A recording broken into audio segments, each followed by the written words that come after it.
by the time I got done writing this, addiction had a completely different meaning to me. And I no longer saw addiction as an inherently negative, but I saw it as this powerful energy that always flowed through me, but I didn't know how to wield it and I had no idea how to channel it. Yeah. And so when I hear the word addiction now, it doesn't ever feel shameful. It doesn't ever feel negative.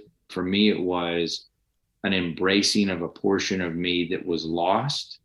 And so one of the last things that I write is I was once addiction lost and now I am addiction found.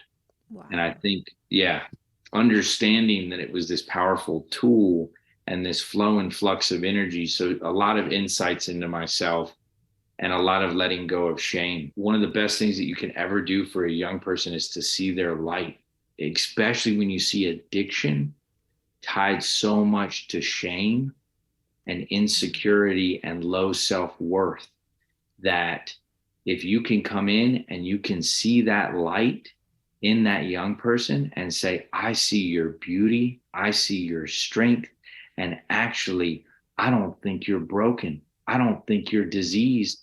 I think you are lost and struggling, but I think you're strong and you have this ability to course correct. I always view addiction like a sword.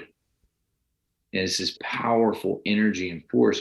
Unwielded, you harm yourself and you harm others. Wielded, some of the most insanely successful, holistically healthy individuals I've ever met are addicts.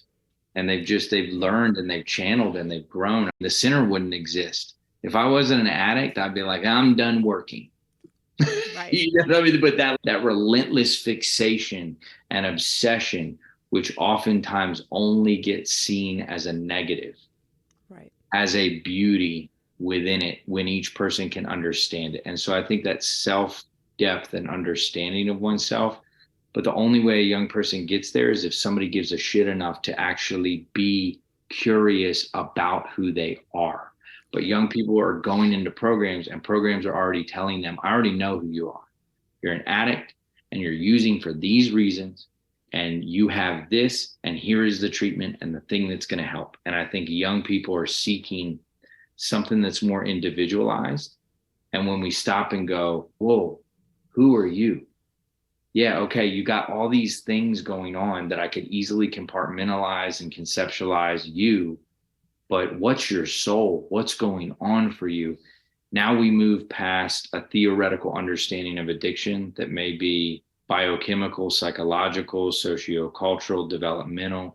It's what about that person? What's going on for them in their internal narrative that's creating that, how addiction is manifesting for them uniquely.